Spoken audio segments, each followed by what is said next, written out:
Thank you for joining in. Good evening to all. How's everybody doing? Oscar Blue, live from Jerusalem. As today we had a active, really active day. We were around 4 to 5 kilometers from the limitations of Gaza. It was a really active area. And today we were embedded. We're with the border tactical unit. It's really important that we say what these border officials and somebody's asking a really weird question. Somebody's saying, please show us the difference between rabbinical and biblical Judaism. What kind of question is that? I'm a journalist. With all respect, let's inform what is going on. So, with all respect, God bless you. Today we got invited to be riding along with the border tactical unit. That is kind of like the border tactical unit of the United States, but these people are first responders to whatever crisis that is in the border. We were with officials that actually were in the confrontation of the 7th of October in the south border in Gaza. And all of them, they told us, we eliminated 83 terrorists on that day. And ultimately, hold on a minute. One more comment, and I don't have a moderator right now, so I will start, doing my job over here, like old time's sake. So, apologize for this. Is it right now? So, this is extremely important for everybody to know what we were doing today. And we were with this border tactical unit, which are the border officials that first responded to the breach and the invasion that happened on the 7th of October by the terrorist groups of Hezbollah and Hamas. They explained to us today what happened that day. And to listen to these border officials, it was completely heartbreaking. It was really heartbreaking to hear how, how these border officials, they started to see their own people being critically,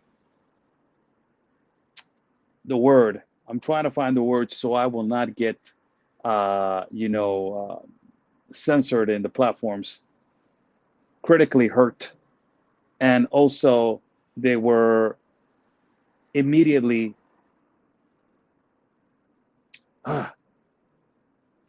neutralized from this world.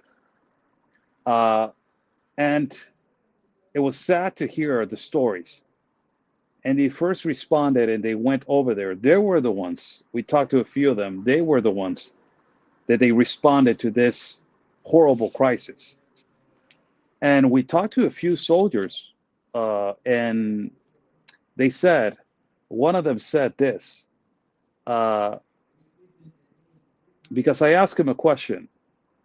And one of the questions that I asked to this former intelligence director for the IDF, for the Israel Defense Forces, asked him, there are some protests in the United States and around the world for that they're defending Hezbollah and Hamas.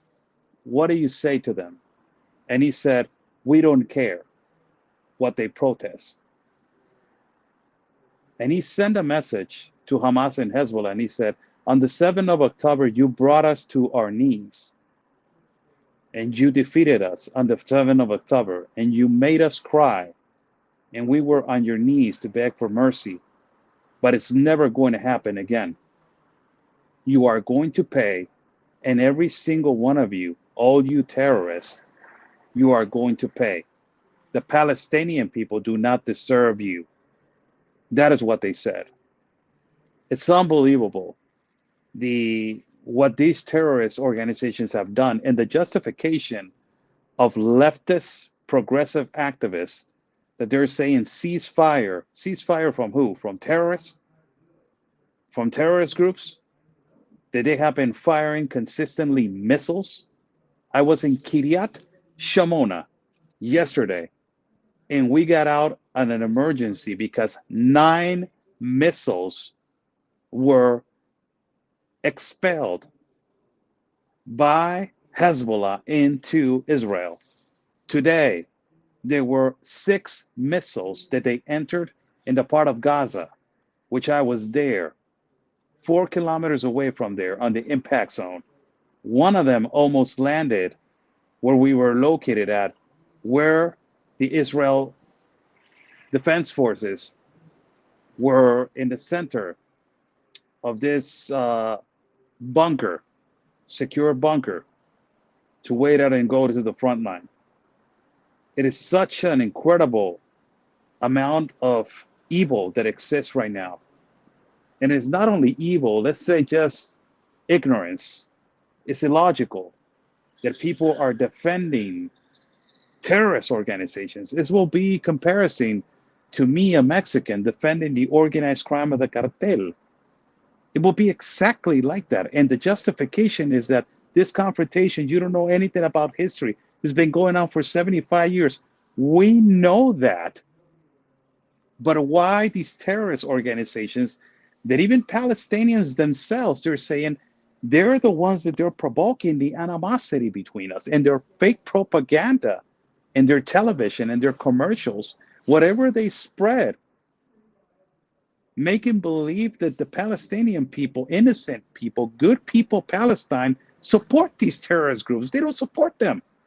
And in the meantime, you have a new insurrection that just happened in the capital of the United States. And I don't know where are the media of the United States talking about this, but what happened yesterday was an insurrection. And I'm going to speak freely about this. What happened yesterday in the capital, for everybody to know, that was an insurrection. That was an insurrection from leftists, activists, progressive mercenary individuals, that they are defending terrorism. What kind of world are we living in? I'm in Jerusalem. I just got out of an impact zone where they were attacking with missiles, Hezbollah, and they were complete, constant explosions from Gaza into Israel. I'm not justifying both attacks. Innocent people do not deserve to die. Innocent children do not deserve to die. If you're Palestinian, if you're Israeli, you don't deserve to die. I was talking to some soldiers of Israel. All of them, they say, there's a lot of good people over there. I have friends that they're Palestinian, that they live over there. There's a lot of Palestinians that they work on Israel, that they had a work visa, and they cannot work anymore because these terrorist groups have hijacked the freedom of the Palestine people. And they're the ones that they're provoking this fight, this war, this injustice. They're the ones that they are with Satan. It's not nobody else. All these progressive mercenary activists, this is for you. Ceasefire, I invite you to come over here and to go where I was. They don't let you in all the way to the front lines of Gaza. They don't let you in anymore. For all of you people that they were saying, go all the way to the front lines, they don't let you in. They do not let you in. There's points of inspection. I was close to that. Yes, I was really close to the impact zone. Really, really close.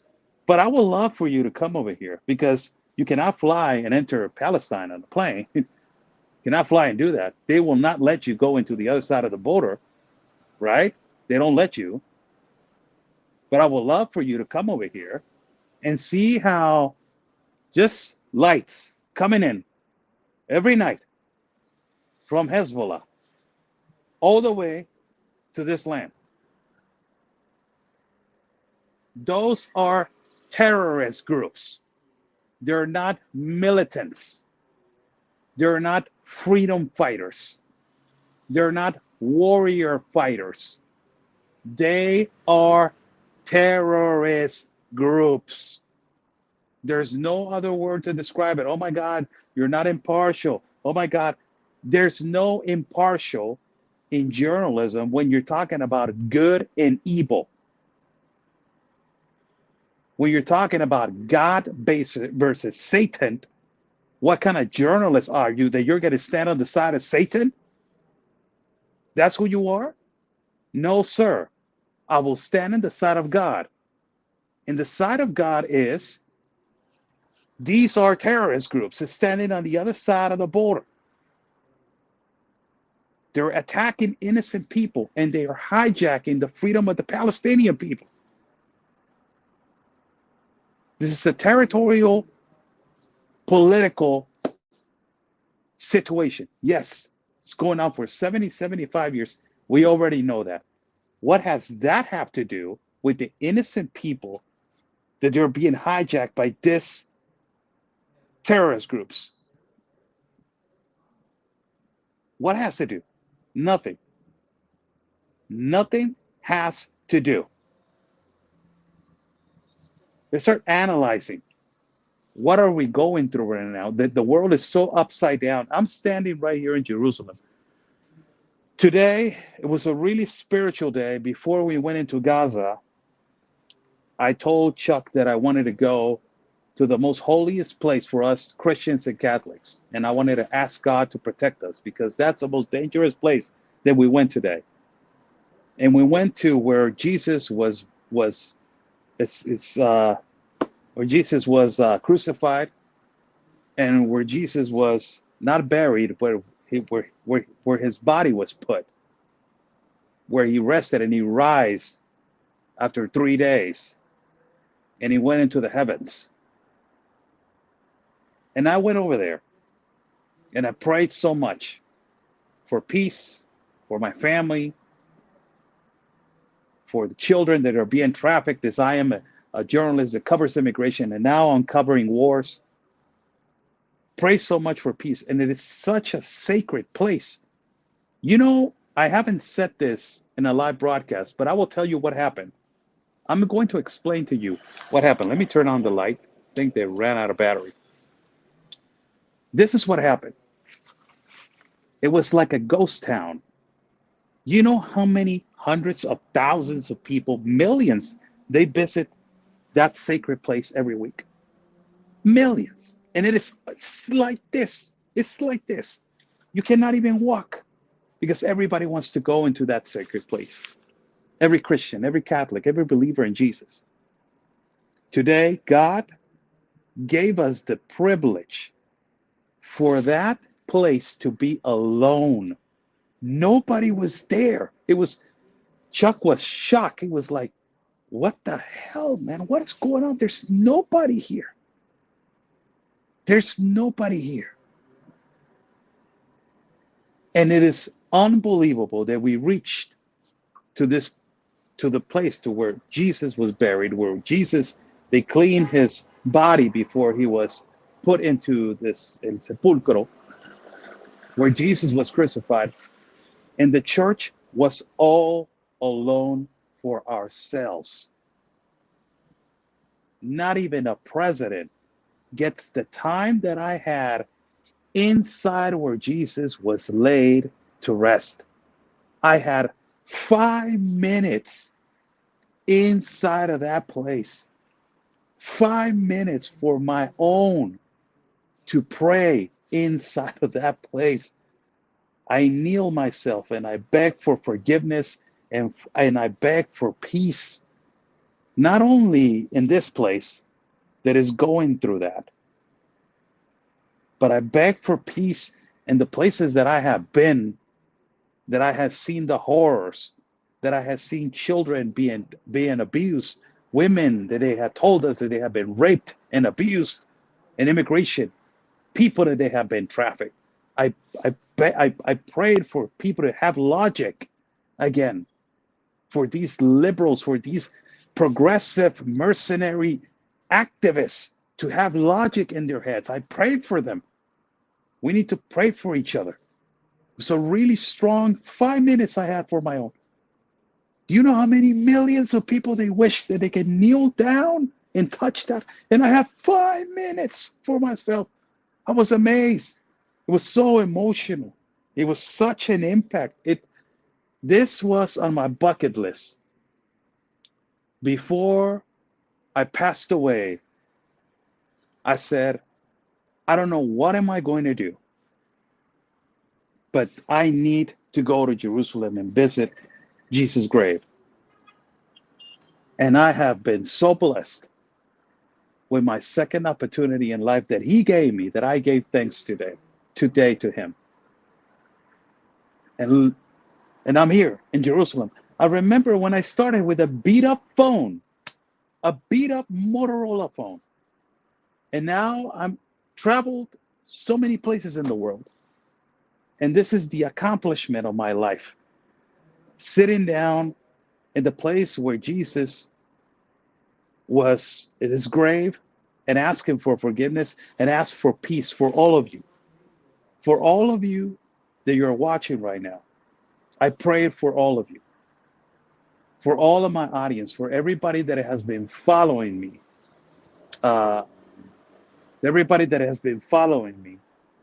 And everybody that doesn't follow, but for my audience, I pray for every single one of you that is going through a tough time. It's a really holy place. I had 5 minutes for my own. It was unbelievable. After that, we went to the wall, the ancient wall. It's so, oh my God. So it's an unbelievable feeling. My job, my journalism job has provided me the opportunity to go to places that I never had thought that I could go. And I'm in Jerusalem right now, covering a war. I was in Ukraine 2 months ago. I was in France. I was in Poland. I was in Netherlands. Frankfurt and the airport. And I don't even know where or else. Panama, Colombia. It's just so blessed. After a long day of spiritual morning, we had a really spiritual morning. We went to the part of Gaza. And for everybody who wants to keep supporting me, there's the link. If you guys want to support me, thank you so much. It's much appreciated, really. There's the link of Buy Me a Coffee. We need, I want to stay here and broadcast more, but I I cannot do it without you guys. So I really need your support. So we went to the part of Gaza, and immediately we were embedded with these border tech officials. That is kind of like the border tech of the United States. And immediately when we got to the first point, that it was a secretive place where there was military from Israel, an incoming missile started. We had to go to a bunker with the military of Israel and hide in the bunker with the military of Israel. It was unbelievable. Not unbelievable to say, wow. No, it was just, you're talking about people are saying ceasefire, but they don't see the other story. They only see their narrative. They only want to fit their narrative, but they don't see how the incoming every day, that incoming, they don't want it. No, the outcoming, that's what oh my God. And it's okay to say it, because both of the countries are hurting each other and innocent people are dying. Yes, it is true. But we have to understand that these terrorist groups are the ones that they're causing this. When do we got to a point that the young people of the United States of America are defending Hezbollah and Hamas? Tell me, when do we got to that point? Do you know when do we got to that point? I have said, Oscar Blue, where's your bulletproof vest? I'm in a secure place right now. I have it in the car. The car is downstairs. So I wanted to explain to you why this is happening in the United States and why the world, it is so upside down. We have incompetent leaders. And I will explain Biden's visit, the analysis of a journalist, really recognized journalist in Israel, that he sent us his analysis of the Biden visit to Israel. And you guys are going to, when you guys are going to hear this analysis, the Americans are really disappointed at what kind of a president they have. But after you hear this, I think that you're going to break your heart. It is going to break your heart. And it is going to turn your stomach. And it is really going to disappoint you completely. It disappointed me. It disappointed Chuck. It disappointed everybody over here in Israel. But whether Biden says this or not, these terrorist groups need to be eradicated. That's what it is. It's the reality. It's evil. And after we heard this, well, Biden came to try to support, or in some way, Israel, or try to bring peace in these parts. And this was his analysis. I will read to you what he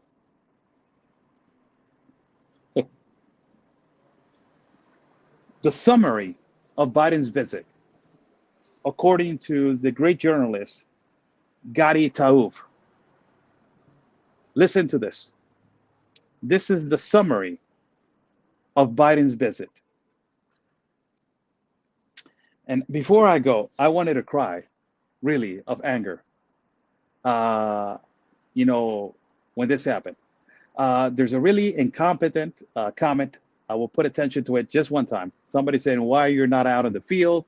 What is going on? We don't need to see you at a hotel. Yes, boss. I was the whole day in the contact zone in Gaza.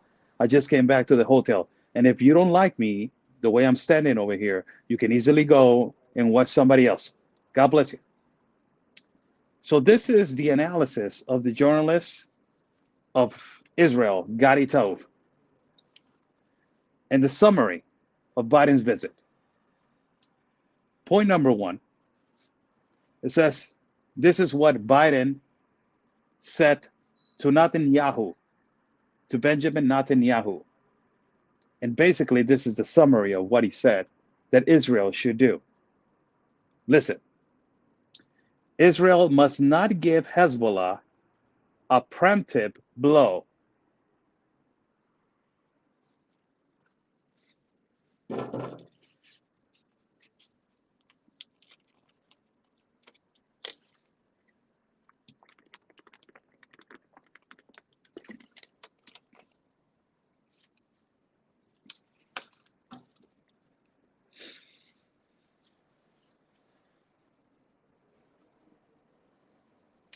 Point number one, he said Israel must not give Hezbollah a preemptive blow. Point number two, it is forbidden to occupy the Strip. Biden forced, point number three, the introduction of humanitarian aid and loosen the pressure of the blockade. The U.S. will give $100 million in aid to the Strip, $6 billion to Iran were not frozen. The administration will continue to claim that there is no direct evidence of Iranian involvement in the attack, though protecting the continuation of its disastrous policy in the IDF from American public opinion. The position of the United States is that the majority of Palestinians who voted for Hamas do not really support it. Biden reiterated his belief in the two-state solution. On the other hand, the good things, or the good side, and he's making it ironical, we received a generous aid package, which will also depend our military dependence on the Americans.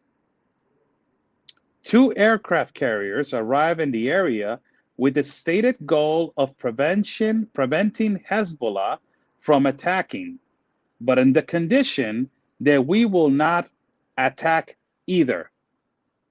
And guess what? He says, we agreed. The cooperation was dependent, that is, American representatives were screwed into our decision-making processes so that we do not decide anything that is not approved by them. And also, we got a hug. In brief,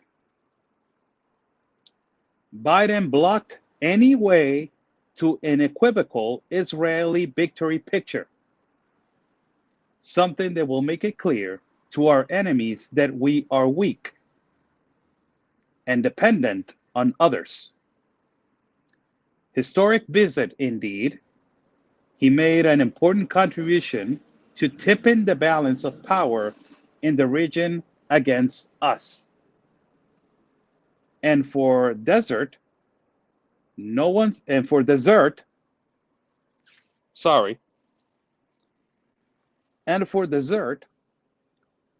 said anything about the fact that yesterday, according to the nuclear agreement, the restrictions on Iran's ballistic missile program expired. How symbolic.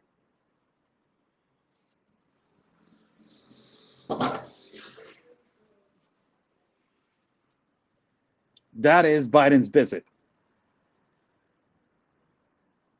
to this war. The problem right now with these situations that are happening in all the countries is that we have incompetent leaders. Bad leaders lead to bad chaos. Bad chaos lead to bad crisis. Bad crisis lead to this. That is the current situation that we're living on. And for adding one note, going back to where I was, sitting down, praying, where Jesus was buried. In the 5 minutes that I was there, a group of people came into the church. This lady there was a lady that came in with a group of people. She was surrounded by bodyguards. I was like, who's this? So I got up on my knees. I stood and I was walking out, and immediately they blocked the entrance of the church. And she was standing right here in front of me. Church is really small. Space is really small. And they started speaking to me in Hebrew. I didn't understand. I said, talk to me in English. Clearly, the guy that was there, he didn't know where he was. And he asked me, what is this? And I said, this is where Jesus was buried, man. It's like, oh, she looked at the person and said, this is where Jesus was buried. This lady looked at me, serious, and she said, huh. She started looking around. She saw where Jesus was buried. She entered. She stood like this. She looked around. She looked at me. She got out. She got all these journalists. She started standing like this, one side to another, taking photos, taking photos. I got out and said, who is that? Guess who it was? It was the governor of New York. And immediately when I tried to go and ask a question, she went out the door. And it was not the place for me to confront or for me to just go ask a question. I just kneeled down to Jesus to ask for forgiveness. The only thing that I said was, please forgive her. She doesn't know what she's doing. She really does not know what she's doing. Forgive her, please. I will upload that video, as we have video of her walking out of the most holiest place for us Christians and for us Catholics. And as I was walking out, that siren, that's you? Oh, that's a joke. That's a good joke. As I was walking out, it was impressive to see that kind of situation. It's a joke. Why you do that?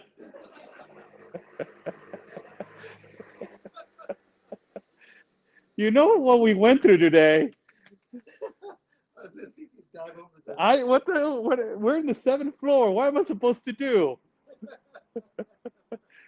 Jesus.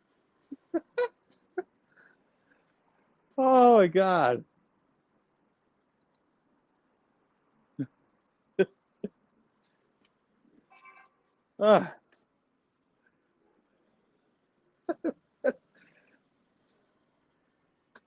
It's kind of funny, but it's not funny. So that is what happened today. We have the video of the governor of New York coming out of the most holiest place for us Christians and Catholics. As a matter of fact, let me bring Chuck. Chuck, yeah. Can you come here for a second? Yes, sir. What's up? Say hello to the live. Oh, hello to the live. Hello to the live. Can you guys hear Chuck? Just press 1 if you can hear him. Press 1 if you can hear him. Press 1 or press 2 to communicate with Chuck Colton. Press 1 to. This is a fine American right here. Central American. So Chuck, today explain to the people the fine woman that it was in the most holiest place for us Christians and Catholics. I don't look at women besides my No, no, wife, no, I so know, that's fine. but I said the in a way I said not fine woman. Oh, I know what you're You know, talking about. yeah, Okay, yeah, right. So we were in the Church of the Holy Sepulchre, and there is if you've ever been there, there's a church within the church. It's a tiny little building with a little crypt inside that's about the size of a small closet. Mm-hmm. I mean, like a mop closet. It's Mhm. really small, and it's supposed to be right where Jesus' body lay. You know, the tomb. It was supposed to be the tomb, and so that's obviously one of the most sacred places in the Christian faith. It was very powerful. Yeah, It was very meaningful to be there, and so we you know you have to understand it is ridiculous to have been able to walk into that thing and it just be Oscar and I in there. I've been there several times before, and that entire church is usually standing room only, shoulder to shoulder. They have lines like at the airport, and you have to just shuffle along, and you kind of get to go by each little spot and take a picture just for 1 second. They don't even let people into that crypt. Mm-mm. You go in the first little antechamber, and you can peek in there, Wow. but you can't go inside. Wow. Because it's just too crowded. And today there was nobody there. So we got to go in there and kneel at the foot of the dais where Jesus would have lain. And I mean, it was Really powerful. emotional. Really emotional and powerful. So after a moment, I got up and left. And this guy was blessed to spend probably 5 interrupted minutes in there all by himself. And that never happens. I mean, you would have to be a king or a president or something to get that kind of access to that spot. So I just went outside of that little crypt, and there was a wooden bench there. So I just sat down on the bench. There was nobody else there. A couple of priests walking around. That was it. And all of a sudden, this whole entourage of photographers came bursting through the front door of the church, making all kinds of. I thought something was going on because they were making so much noise, and I was like, "Oh man, what's that?"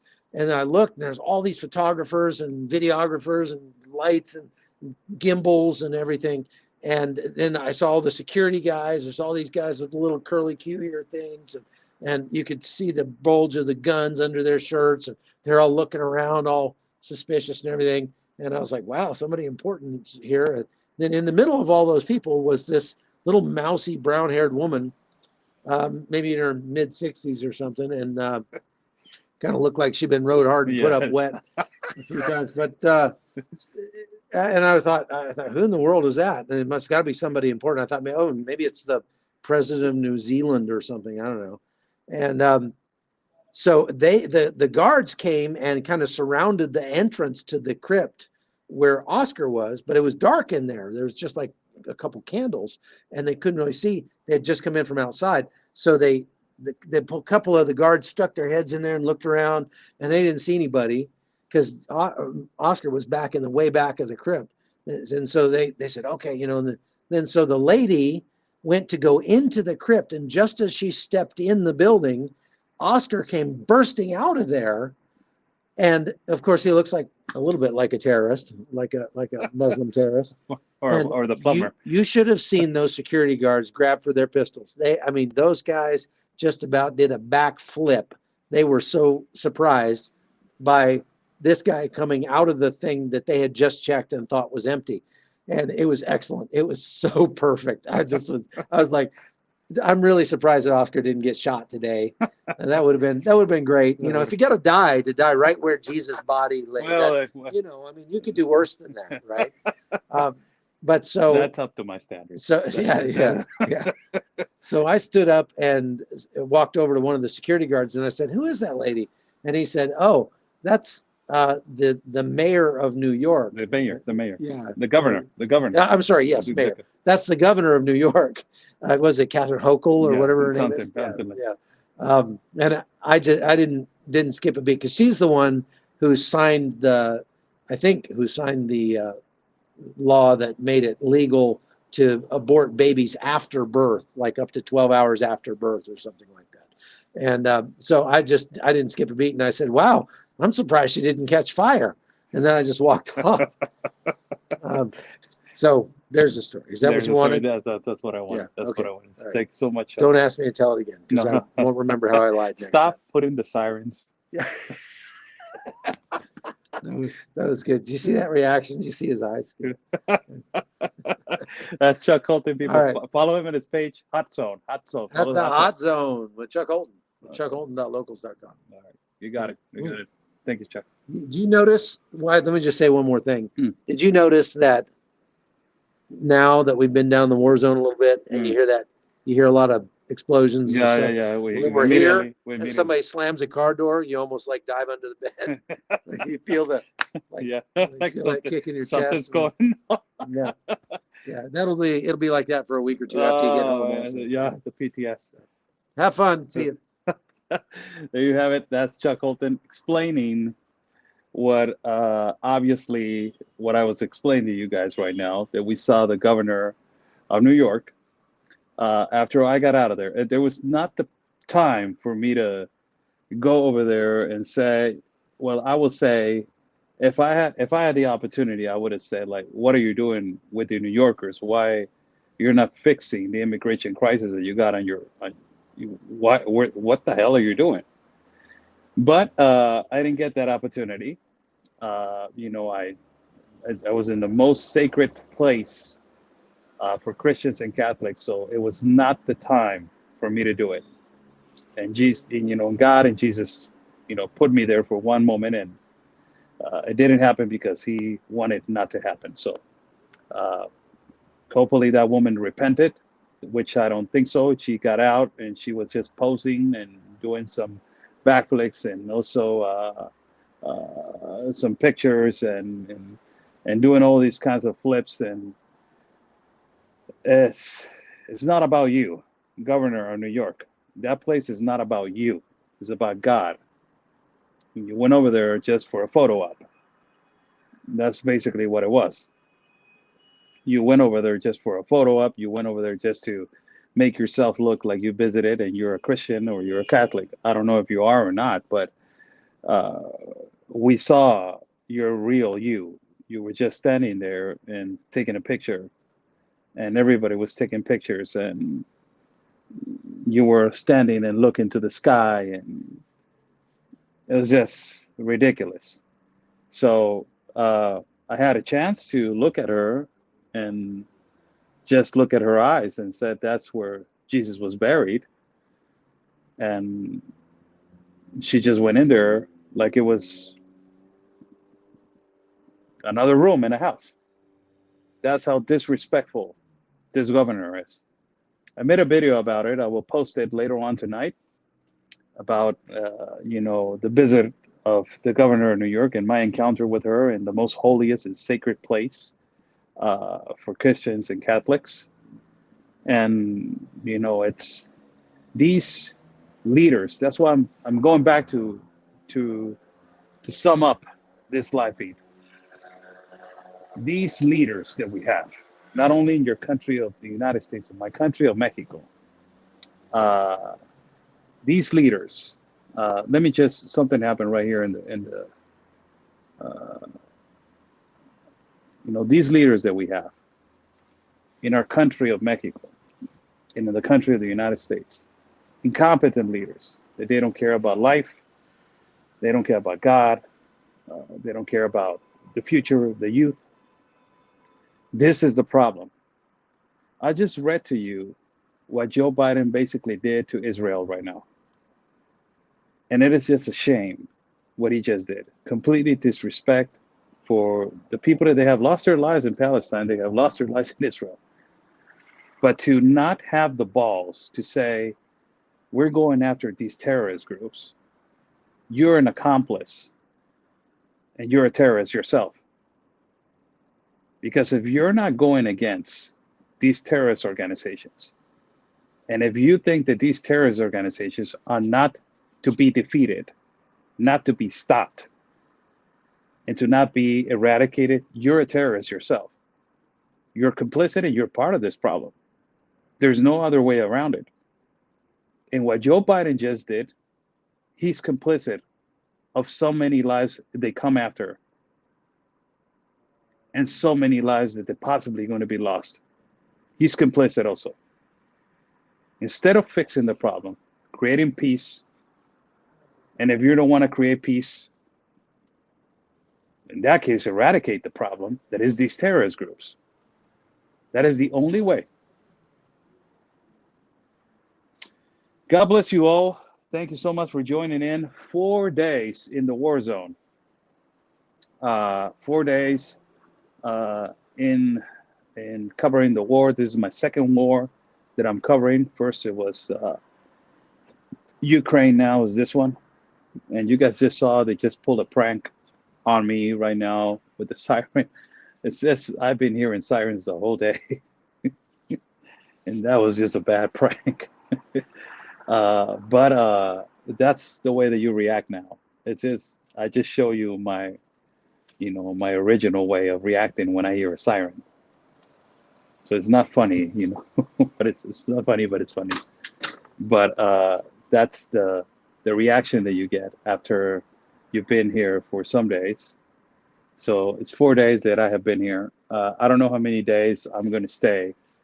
And I wish that, we could stay a little bit more. What's that? I put them right there on top of it. Oh, yeah, they're right there. Yeah. No, it's okay. I wish that I could stay more days, hoping that I can stay more days, so I can bring more videos and reality and truth of the news to our network, Real America's Voice News, also. Constantly over there. So if you guys want to go over there to Real America's Voice News, it will be a great, a great asset for us. So I want to say thank you to Sudai Highway. Really difficult, your name. Don't forget your helmet. Yes, I will answer some questions. I will have a Q&A for 10 minutes. Sudai Highway. I think that is your name. If I'm incorrect, just tell me if I'm incorrect. Noelia, thank you so much for the coffees. Sandra, thank you so much. Anonymous, thank you so much. Mike, wow, Mike, thank you so much, Mike. Thank you. God bless your dear heart, man. Thank you so much. Thank you, man. Mike sent a coffee, so thank you so much.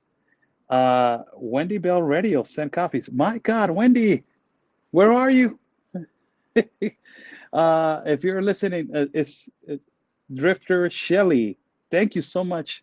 A manager, Wendy Bell was in the live.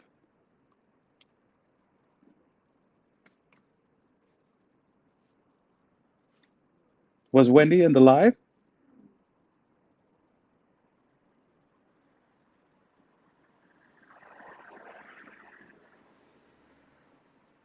Brock is one. Okay, Brock, Mr. Brock. I don't have. Well, if you're listening, I can't make a phone call because I don't have international. But I can call via WhatsApp. So tomorrow, if you want me on, it's I don't know what time, sir. Just if you can text me, and I will be on whatever time that you need me, whatever time. So if you can text me, I'll be available for you, sir. Say hello to Miss Wendy, please. How's everybody doing? Thank you so much for joining in. I have a hit. Oh my God, it's 10:23. I have a hit in 30 minutes with the network. It's 10:23 at night. I know that it's early over there. It's almost 3:33 at East Coast time, I believe so. So Brenda, thank you so much, Miss Brenda, for the copies. Thank you. God bless your dear heart. Thank you so much. So Q&A, 10 minutes only for Q&A. I have to end the live feed. because I have a hit with the network, so I have to end the live feed. So 10:23. Drifter Shelly, thank you so much. Drifter Shelly, thank you so much. Thank you. So Q&A for 10 minutes. If you guys want to ask a question, go ahead. I will answer it. And shoot. Go ahead.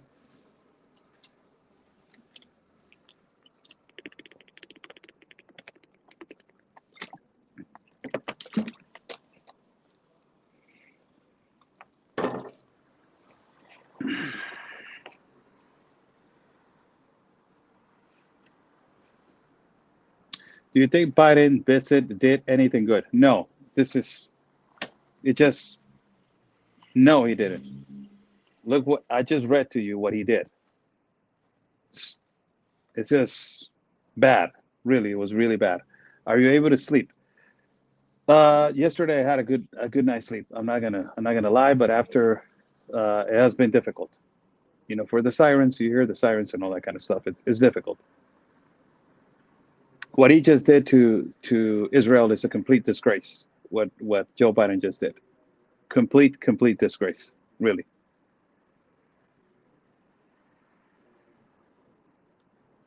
Oscar, are you going to talk more to the soldiers? We'll upload some videos. I think I have the videos right here on this one. Look at this.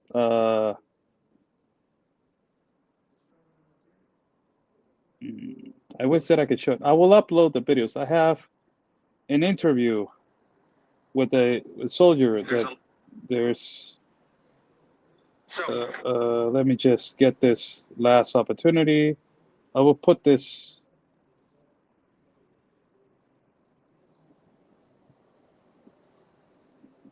Hold on. Maria, thank you so much for the copies. Maria, my God. Maria, thank you so much. I wanna show you this clip.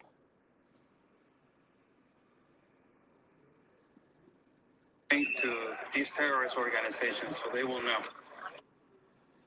Send a message. Look at this clip. This is a small clip of what I'm going to put out later on an interview with two young soldiers from Israel. Put attention. All right. Look at the question that I asked, and I have also interviews with the former intelligence officer. Also, we'll put that clip today. This. Something that you don't do to Israel, right? If you don't show them the power. Can you send a message, a strong message of strength to these terrorist organizations, so they will know? We're coming for you. They're gonna find out that you made a mistake. A big one. Yeah, a huge one. Yeah. Now, you know they're preparing for this, and you know that they are going to try to make this. We've been preparing for this for years. Okay. We're going to be on the sea of the Gaza Strip doing barbecue after all this. Your leadership has got to be, coming to you and saying, all right, this is it. What are they saying to you about the mindset that you've got to have to lead your men in combat? I think you gotta be wise. You have to show no fear. If you show fear, the people behind you will know that you fear something. You stand like an iron, like nothing. You're capable of doing everything. You're not afraid of nothing. Only the mission. You also just look at the target ahead of you. Yeah. And understand that, unfortunately, we have 1,400 people that were killed, and that's why we're doing this for them and for the safety of everyone else. And it doesn't matter exactly what we feel right now. That's what's pushing us forward. Perfect. The support. I have an interview also with. This is a really amazing last part with the former intelligence officer of the military. These are young soldiers. This is this kind of people that I have been telling you that we have uh, ended up talking to, that we see on the streets. How young they are. They're 19, 20, 21, 22, and they are returning, uh, to their country to fight. Look at this clip that I will put to you. This is Look at who this man is and look what he says. He's the former intelligence agent for IDF. Look at this, what he says. Around. I'm Lieutenant Colonel Reserve in the Israeli Army, FAI Israeli Director, and General Operation. Was intelligence services. There are some protests and activists around the world that they're pro-Hamas and pro-Hezbollah, and they're protesting to ceasefire. But the way that we look at it, the ones that they need to be ceasefire is them. They're the ones that they're firing. They're still shooting. They're attacking.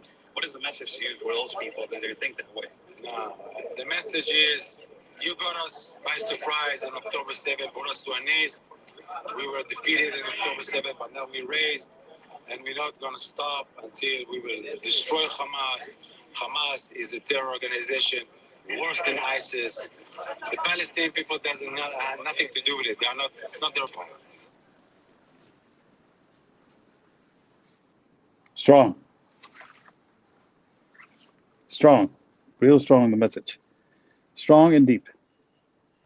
We have talked to all these kind of military people that they are, telling us the reality of what happened. So I want to say thank you to a couple of people. Thank you to Ms. Jera Lee. Thank you to Anna Lake. Thank you to Sage. My God, thank you so much, Sage. Thank you so much. My God, thank you so much to all of you. Thank you for your cooperation. God bless you all. We'll be leaving you guys. We'll be going live right now with Real America's Voice News with Miss Miranda Khan in the evening show. Be sure to be watching Real America's Voice News. Buy me a coffee is right there on the link. If you guys like to contribute to my independent reporting and travel fund, buy me a coffee is right there pinned on the chat. Hope that this, this informative live feed helps you a little bit of what is going on and what is happening. I will post these videos tonight. I have a lot of time to edit right now. Tomorrow we have we have an appointment all the way up to 2 o'clock in the evening. So we have all the morning for us to work on clips and to work on video. But if I don't post video on Facebook, it is because we are being precautious of the content that is being put up on that particular platform. So I will be putting up a lot in Instagram, and hoping that it doesn't hurt the platform, and and particularly it doesn't affect us, to be informing and giving you guys the truth. So God bless you guys. Stay safe, and we will be talking. In the next incoming days again, or in the next incoming hours, for more information. Stay safe. Like we always say, people, God's plan is our mission.